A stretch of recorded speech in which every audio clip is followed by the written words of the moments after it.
பிரியமான வேத ஆராய்ச்சி நேயர்களே, கடந்த நிகழ்ச்சியிலே நாம் ஆதியாகமம் 21ஆம் அதிகாரம் 11ஆம் வசனம் வரை சிந்தித்தோம்.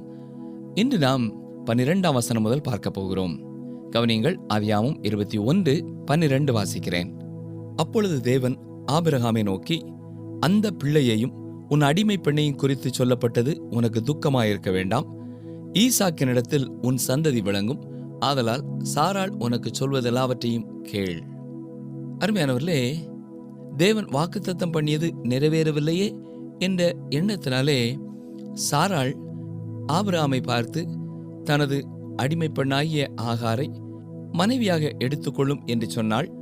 அதை கேட்ட ஆபிரகாமும் சரி என்று எடுத்துக்கொண்டான். ஆனால் இஸ்மவேல் பிறந்து வளர்ந்த பொழுது அவன் ஈசாக்கை பார்த்து பரியாசம் பண்ண ஆரம்பித்தான். எனவே அங்கே குடும்பத்திலே பிரச்சனை வர ஆரம்பிக்கிறது. அந்த அடிமை பெண்ணையும் அவள் மகனையும் புறம்பே தள்ளும் என்று சாராள் ஆபிரகாமிடத்திலே சொன்னாள். அதையே செய் ஆபிரகாம் என்று தேவனும் ஆபிரகாமிடத்திலே சொல்வதை இங்கே நாம் வாசிக்கிறோம். ஏனென்றால் வாக்குத்தத்தத்தின் மகன் ஈசாக்கு தானே ஒழிய வாக்குத்தத்தத்தின் மகன் இஸ்மவேல் அல்ல என்பதை தேவன் உறுதிப்படுத்துகிறார். வசனம் 13, அடிமை பெண்ணின் மகனும் உன் வித்தாயிருக்கிறபடியால் அவனையும் ஒரு ஜாதியாக்குவேன் என்றார். ஆம், இங்கே தேவன் இஸ்மவேலையும் ஒரு தேசமாக்கப் போகிறேன் என்பதை குறித்து தெளிவுபடுத்துகிறார். தொடர்ந்து 21ஆம் அதிகாரம் 14 முதல் 21 வசனங்களை நாம் கவனிக்க வேண்டும். அருமையானவர்களே, வீட்டை விட்டு வெளியே போன ஆகாரை குறித்து தேவன் அக்கறை உள்ளவராயிருக்கிறார். தண்ணீர் இல்லாமல் அவள் அழுது கொண்டிருந்த பொழுது தேவன் பிள்ளையின் சத்தத்தையும் கேட்டார் என்று வாசிக்கிறோம். ஆம், அருமையான சகோதரனை சகோதரியே, இன்றும் உங்கள் தேவைகளின் மத்தியிலே நீங்கள் கண்ணீரோடு கவலையோடு இருந்து கொண்டிருப்பீர்கள் என்று சொன்னால் தேவன் உங்களை குறித்தும் அக்கறை உள்ளவராய் இருக்கிறார். உங்களுடைய தேவையை குறித்தும் தேவன் எண்ணம் உள்ளவராய் இருக்கிறார் என்பதை மறந்து போகாதிருங்கள். என்னை கேட்டுக்கொண்டிருக்கிற சகோதரனை சகோதரியே, இதோடு கூட வேத புத்தகத்திலே இஸ்மவேலின் வம்சத்தை குறித்து நாம் சிந்திப்பதை நிறுத்திக் கொள்கிறோம். ஆனால் அவனுடைய சந்ததியான அரபு மக்கள் இன்றைக்கு அந்த பாலைவன பகுதியிலே வாழ்ந்து கொண்டு இருக்கிறார்கள். தேவன் உங்களுடைய வாழ்க்கையிலேயும் வாக்குத்தத்தம் கொடுத்திருப்பார் என்றால் அதை நிச்சயமாக ஏற்ற காலத்திலே நிறைவேற்றுவார் என்பதை உங்கள் இருதயத்திலே ஆழமாக தெளிவாக எழுதிக் கொள்ளுங்கள். குறித்த காலத்திலே அவனுக்கு ஒரு குமாரனை பெற்றாள் என்று வாசிக்கிறோம். நம் ஒவ்வொருவருடைய வாழ்க்கையிலேயும் தேவன் வாக்குத்தத்தம் பண்ணியிருக்கிற ஆசீர்வாதங்களை குறித்த காலத்திலே தருவார். அவர் முந்துகிறவரும் அல்ல, அவர் பிந்தி போகிற தேவனும் அல்ல. கவனிங்கள், வாசிக்கிறேன். ஆதியாகமம் 21, 22, 23 வசனங்கள். அக்காலத்தில் அபிமெலேக்கும் அவன் சேனாபதியாகிய பிகோலும் ஆபிரகாமை நோக்கி, நீ செய்கிற காரியங்கள் எல்லாவற்றிலும் தேவன் உன்னுடனே இருக்கிறார்.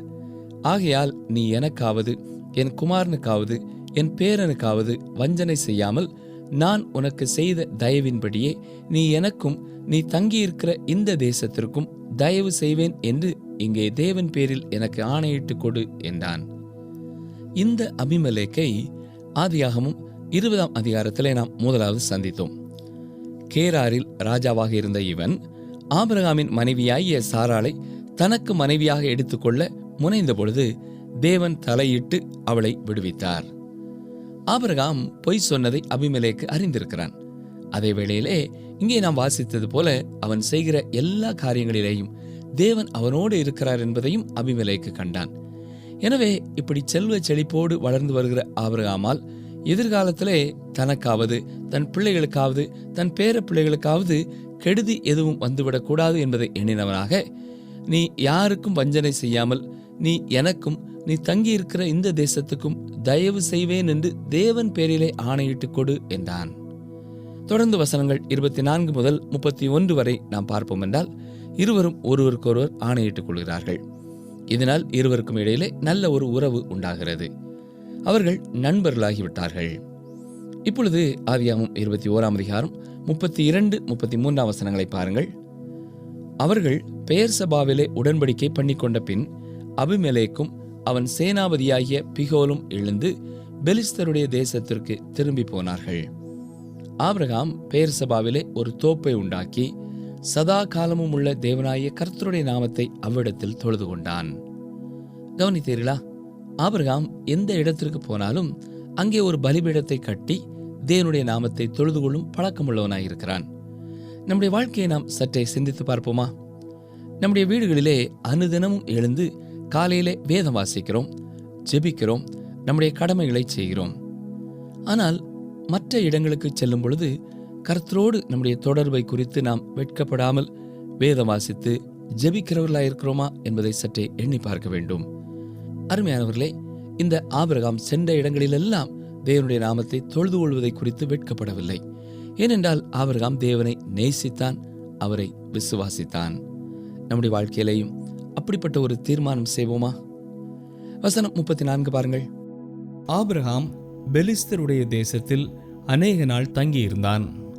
தேவன் வாக்கு கொடுத்த பூமியிலே ஆபிரகாம் ஒவ்வொரு இடமாக குடிபெயர்ந்து அங்கும் இங்குமாக பிரயாணம் செய்து கொண்டிருந்ததை நாம் பார்க்கிறோம். சரி, இப்பொழுது ஆதியாகமம் 22ஆம் அதிகாரத்திற்குள்ளாய் வருகிறோம். இங்கே ஈசாக்கை ஆபிரகாம் பலியிடும்படியாக தேவன் கட்டளையிடுவதை நாம் பார்க்கிறோம். இந்த வேத பகுதியிலே வேதத்தில் உள்ள மற்றொரு உன்னதமான கருத்தை நாம் கற்றுக்கொள்கிறோம். சொல்லப்போனால் ஆதியாகம புத்தகம் என்ற மலையின் உச்சியிலே நாம் கடந்து போகிறோம். இங்கே ஆபிரகாம் தனது மகனாகிய ஈசாக்கை கர்த்தருக்காக பலியிடும்படியாய் சென்ற சம்பவம் சொல்லப்பட்டிருக்கிறது. தேவன் ஆபிரகாமை பார்த்து அவனுடைய மகனாகிய ஈசாக்கை தனக்கு பலியிடும்படியாக சொல்கிறார். ஆனால் கடைசி நேரத்திலே அதை தடுத்து நிறுத்துகிறார். ஏனென்றால் ஆபிரகாம் தனக்காக எதையுமே செய்ய தயங்குவதில்லை என்பதை கவனிக்கிறார். இந்த அதிகாரத்திலே தான் தேவன் ஆபிரகாமுக்கு கொடுத்த இறுதியான 7வது தரிசனத்தை குறித்து பார்க்கிறோம். இதற்கு மேலாக தேவன் ஆபிரகாமிடத்திலே எதையுமே கேட்க முடியவில்லை. ஆபிரகாமுக்கு தேவன் கொடுத்த ஒரு உன்னதமான சோதனை அது. வேத புஸ்தகத்தில் உள்ள 10 முக்கியமான அதிகாரங்களை தெரிந்தெடுங்கள் என்று உங்களுக்கு சொல்லப்பட்டால் நிச்சயமாக நீங்களும் இந்த அதிகாரத்தை தெரிவு செய்வீர்கள், இல்லையா? அது மட்டுமல்ல, மனிதனை பலியிடுவது தவறு என்பதை மனிதனுக்கு தெளிவுபடுத்துவதற்காக தேவன் செய்த திட்டமாய் இது இருக்கிறது. அது மட்டுமல்ல, பாவிகளை ரட்சிப்பதற்காக ஒரு ஜீவன் கொடுக்கப்பட வேண்டும் என்பதையும் தேவன் வெளிப்படுத்துகிறார். மனிதர்களின் பாவத்திற்காக மரணத்தை பெற்றுக்கொள்ளக்கூடிய எந்த ஒரு மனிதனும் மனித சமுதாயத்திலே இல்லை. தேவனுடைய குமாரன் ஒருவரே அதற்கு தகுதி பெற்றவராயிருக்கிறார். ஈசாக்கு பலியிடப்படுவதை தடுத்தார். ஆனால் தனது சொந்த குமாரன் நமக்காக பலியாவதை அவர் தடுக்கவில்லை என்று அப்போஸ்தலனாகிய பரிசுத்த பவுலும் கூறியிருக்கிறார். ஆதியாகமம் 22வது அதிகாரத்தை சங்கீதம் 22ஓடும் ஏசாயா 53ஓடும் நாம் ஒப்பிட்டு பார்க்கலாம். ஈசாக்கின் பிறப்பிலே மட்டுமல்ல, ஈசாக்கின் பலியிடும் இந்த சம்பவத்திலேயும் இயேசு கிறிஸ்துவின் வாழ்க்கையோடு நாம் ஒப்பிட்டு பார்க்கலாம். இந்த சம்பவத்தை சுட்டிக்காட்டி யாக்கோபு எழுதும் பொழுது வேதத்தின் மற்ற பகுதிகளுக்கு எதிராக கூறப்படுவது போல இது காணப்படுகிறது. யாக்கோபு 2ஆம் அதிகாரம் 21ஆம் வசனத்தை பாருங்கள். நம்முடைய பிதாவாகிய ஆபிரகாம் தன் குமாரன் ஈசாக்கை பலிபீடத்தின் மேல் செலுத்தின போது கிரியைகளினாலே அல்லவோ நீதிமானாக்கப்பட்டான். ஆனால் அப்போஸ்தலனாகிய பவுல் ரோமர் 4ஆம் அதிகாரத்தில் என்ன சொல்கிறார்? ரோமர் 4ஆம் அதிகாரம் முதல் 3 வசனங்களை வாசிக்கிறேன். அப்படியானால் நம்முடைய தகப்பனாகிய ஆபிரகாம் மாம்சத்தின்படி என்னத்தை கண்டடைந்தான் என்று சொல்லுவோம்? ஆபிரகாம் கிரியைகளினாலே நீதிமானாக்கப்பட்டானாகில் மேன்மை பாராட்ட அவனுக்கு ஏது உண்டு? ஆகிலும் தேவனுக்கு முன்பாக மேன்மை பாராட்ட ஏதுவில்லை. வேத வாக்கியம் என்ன சொல்கிறது?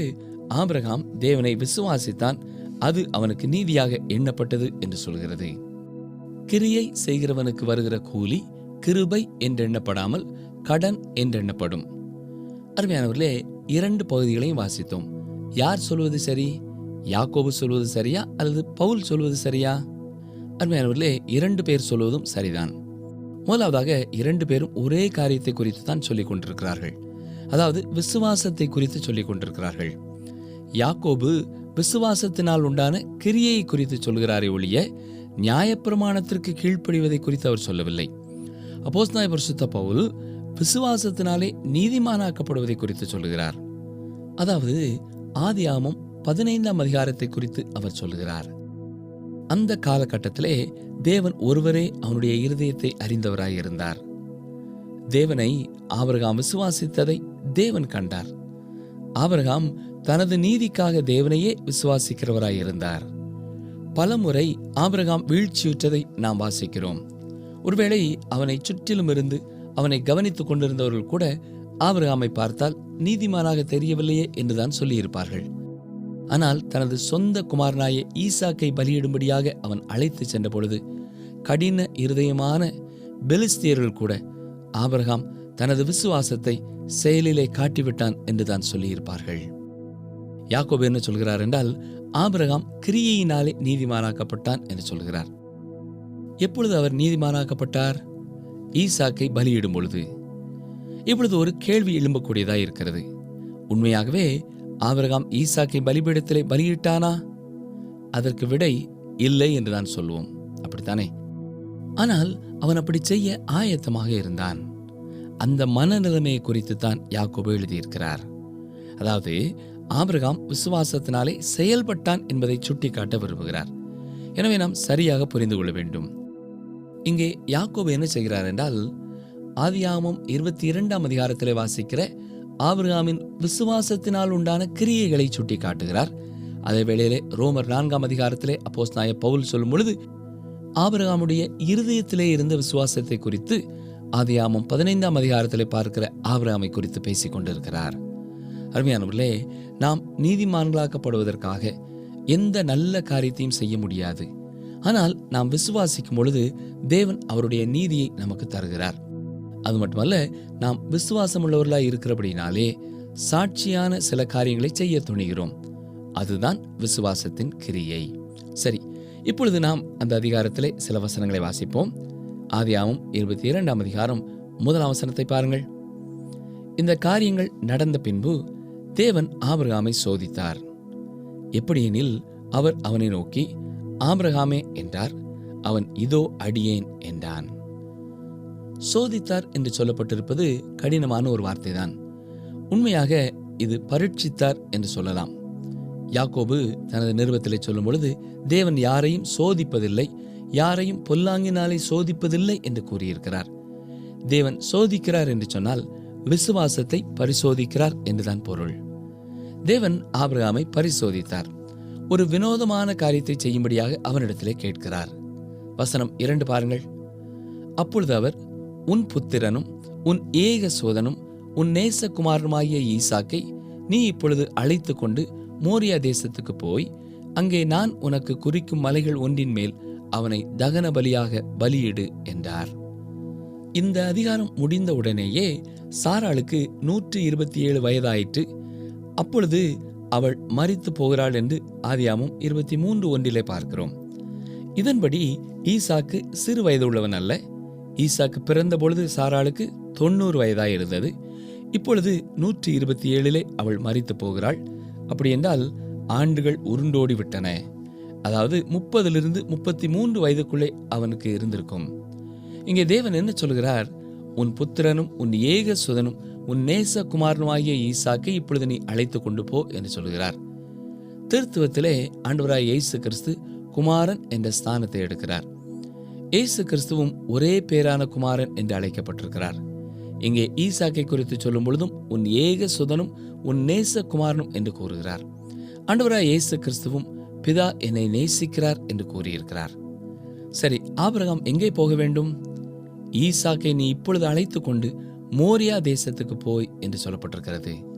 இந்த மோரியா என்னும் இடத்திலே தான் பல ஆண்டுகளுக்கு பிறகு தேவனுடைய ஆலயம் கட்டப்பட்டதென்றும், பல ஆண்டுகளுக்கு பிறகு இங்கேதான் ஆண்டவராய் இயேசு கிறிஸ்து சிலுவையிலே பலியாக மரித்தார் என்றும் சொல்லப்படுகிறது. கொல்கதாவும் எருசலேம் பட்டணமும் மிக தொலைவானவை அல்ல.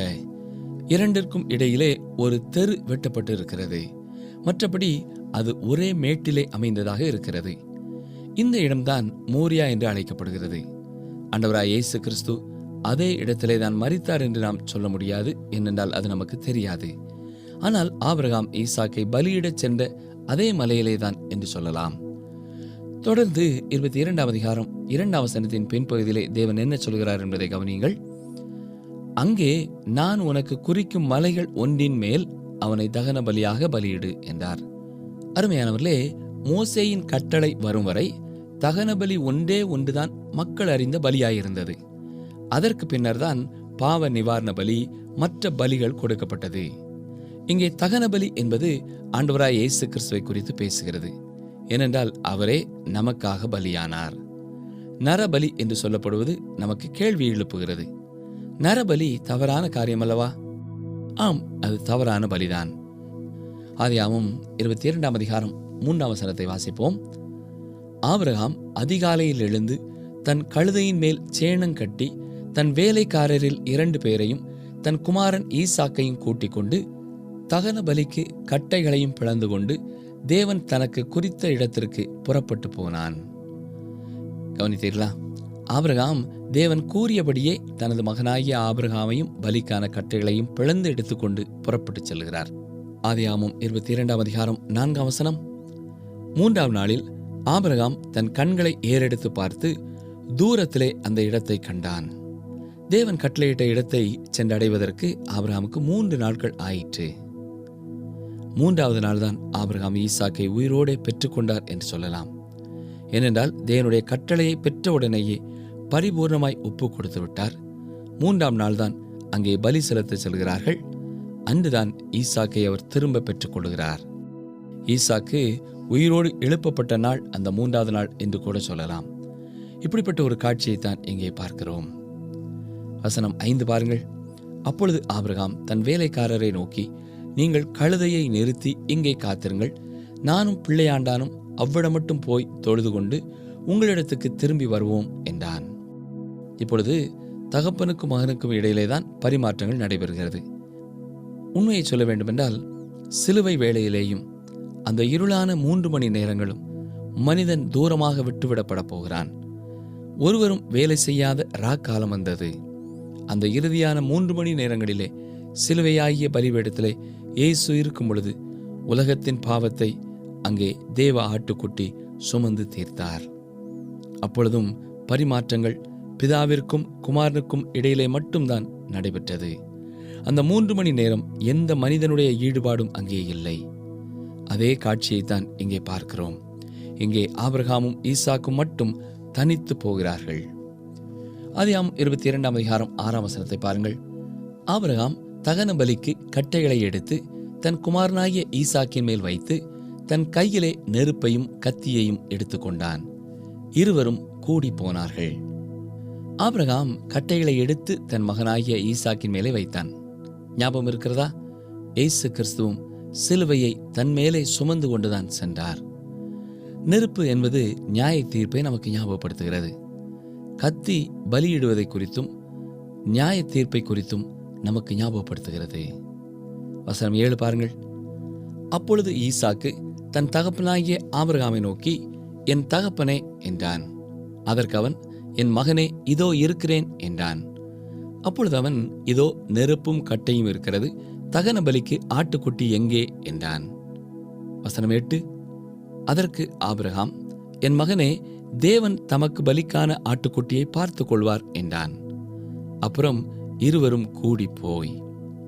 இந்த வசனங்களுக்கெல்லாம் பின்னாலே 13ஆம் வசனத்திலே புதரிலே தன் கொம்புகள் சிக்கிக் கொண்டிருந்த ஒரு ஆட்டுக்கடாவை கண்டான் என்று வாசிக்கிறோம்.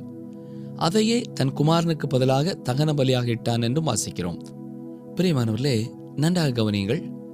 8ஆம் வசனத்திலே பார்க்கும் பொழுது தேவன் தகன பலிக்கான ஆட்டுக்குட்டியை பார்த்து கொள்வார் என்றுதான் சொல்கிறார்.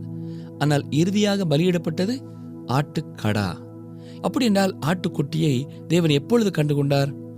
யோவான் 1ஆம் அதிகாரத்திலே 29ஆம் வசனத்திலே நான் வாசிக்கிறது போல, மறுநாளிலே யோவான் இயேசுவை தன்னிடத்திலே வர கண்டு, இதோ உலகத்தின் பாவத்தை சுமந்து தீர்க்கிற தேவ ஆட்டுக்குட்டி என்றான். ஆம் பிரியமானவர்களே, தேவனே தகன பலிக்கான ஆட்டுக்குட்டியை பார்த்து கொள்வார் என்று அன்றே ஆபிரகாம் தீர்க்க தரிசனமாக உரைக்கிறார் என்று சொல்லலாம். தேவனுடைய கட்டளையை ஆபிரகாம் புரிந்து கொள்ளாவிட்டாலும் தனது ஒரே மகனை தேவனுக்காக பலியிடும்படியாக பலிபீடத்திலே கடத்துகிறார். பாருங்கள், ஆதியாகமம் 22:9. தேவன் அவனுக்கு சொல்லியிருந்த இடத்துக்கு வந்தார்கள். அங்கே ஆபிரகாம் ஒரு பலிபீடத்தை உண்டாக்கி கட்டைகளை அடுக்கி தன் குமாரனாகிய ஈசாக்கை கட்டி அந்த பலிபீடத்தில் அடுக்கிய கட்டைகளின் மேல் அவனை கிடத்தினான். பிரியமானவர்களே, கொஞ்சம் யோசித்து பாருங்கள். ஆபிரகாம் தனது பலத்தினாலே தனது மகனுடைய கரங்களை கட்டி பலிபீடத்திலே அவனை கிடத்தும்படியாக, ஈசாக்கு ஒரு சிறுவன் அல்ல, 30 வயது தாண்டிய ஒரு வாலிபன், தன்னுடைய சுய பலத்தினாலே அந்த சூழ்நிலையிலிருந்து தன்னை அவன் விடுவித்திருக்க கூடும். ஆனால் ஈசாக்கு கீழ்ப்படிதலினாலே இதை செய்கிறான். ஆம், ஆண்டவராய் இயேசு கிறிஸ்துவும், பிதாவே, என்னுடைய விருப்பப்படி அல்ல, உம்முடைய விருப்பப்படியே ஆக கடவது என்று சிலுவையிலே மரிக்க தன்னை அர்ப்பணித்தார். தேவனுடைய சித்தத்தை நிறைவேற்றும்படியாக இயேசு சிலுவைக்கு சென்றார். எத்தனை தெளிவான நிழலாட்டமான ஒரு பகுதி இது இல்லையா? சரி, இப்பொழுது ஆதியாகமம் 22ஆம் அதிகாரம் 10ஆம் வசனத்தை பாருங்கள். பின்பு ஆபிரகாம் தன் குமாரனை வெட்டும்படிக்கு தன் கையை நீட்டி கத்தியை எடுத்தான். இப்படிப்பட்ட ஒரு வேளையிலே நம்முடைய உள்ளத்திலே ஆபிரகாமை குறித்து என்ன நினைத்திருப்போம்? ஆபிரகாமே, நீ இதை செய்யத்தான் போகிறாயா? நீ இதை செய்யும்படியாக தேவன் அனுமதிக்கிறார் என்று நீ நினைக்கிறாயா என்று நாம் புலம்பியிருப்போம். அதற்கு ஆபிரகாம், ஆம், நிச்சயமாக இது தவறு என்று நான் போதிக்கப்பட்டிருக்கிறேன், ஆனால் எனக்கு புரியவில்லை. ஆனால் அதே நேரத்திலே தேவனுக்கு கீழ்ப்படிய நான் கற்றுக்கொண்டிருக்கிறேன் என்று நான் கூறியிருப்பார். என்னை கேட்டுக்கொண்டிருக்கிற எனக்கு அருமையான சகோதரனே, சகோதரியே, உண்மையாகவே ஆபிரகாமுடைய வாழ்க்கையிலே இது மிகவும் இக்கட்டான ஒரு நேரம். திட்டவட்டமான 4 இக்கட்டான சூழ்நிலை வழியாக தேவன் ஆபிரகாமை கொண்டு வந்திருக்கிறார். ஒவ்வொன்றுமே அவனுடைய ஆவிக்குரிய வாழ்க்கைக்கு ஏற்ற பயிற்சியாக இருந்திருக்கிறது. அவனுடைய இருதயத்திலே அது ஒரு கடினமான ஒரு காரியமாகவும் இருந்திருக்கிறது. முதலாவதாக தன்னுடைய உறவினர்களை விட்டு கல்தேயருடைய ஊர் என்னும் இடத்தை விட்டு தேவன் வரும்படியாய் கட்டளை கொடுத்தார். அந்த முழு கூட்டத்தையும் விட்டு அவன் தனியே வர வேண்டும். அதுதான் முதல் பரீட்சை. ஆரம்பத்திலே அவன் சிறப்பாக அதை செய்யவில்லை என்றாலும் சில காலங்களுக்கு பிறகு இறுதியாக பரிபூர்ணமாக குடும்பத்தை விட்டு முழுமையாய் தனியே வந்தான். இரண்டாவதாக லோத்துவை விட்டும் அவன் தனித்து பிரிய வேண்டிய நிலை. ஆபிரகாம் லோத்தை நேசித்தான், ஆனால் லோத்துவை விட்டு அவன் பிரித்தெடுக்கப்பட வேண்டிய நேரம் வந்தது. லோத்து சோதோமை நோக்கி போனான். மூன்றாவது ஆபிரகாமுக்கு வந்த சோதனை ஆகார் மூலமாய் தனக்கு பிறந்த இஸ்மவேலையும் அவன் அனுப்பிவிட வந்த நிலை. அப்பொழுதுதான் தேவனை பார்த்து, ஆண்டவரே, இஸ்மவேல் உமக்கு முன்பாக பிழைப்பானாக என்று ஆபிரகாம் விண்ணப்பம் பண்ணினான். இப்பொழுது இறுதியாக இந்த 4வது மகத்தான பரீட்சை நேரத்திலே அவனுக்கு தேவன் கொடுத்த அந்த ஏக சோதனை ஈசாக்கை பலிபீடத்திலே வைக்கும்படியாக, அவனையே விட்டு கொடுத்து விடும்படியாக தேவன் அவனிடத்திலே கேட்டார். தேவன் தன்னிடத்திலே கேட்டார் என்ற ஒரே காரணத்தினாலே எந்த ஒரு காரியத்தையும் அவன் புரிந்து கொள்ளாவிட்டாலும் அதற்கு சம்மதித்தான். காரணம் என்ன தெரியுமா? எபிரேயர் 11ஆம் அதிகாரம் 18-19 வசனங்களிலே, மரித்தோரிலிருந்தும் எழுப்ப தேவன் வல்லவராயிருக்கிறார் என்று எண்ணி தனக்கு ஒரே பேரானவனையே பலியாக ஒப்பு கொடுத்தான்.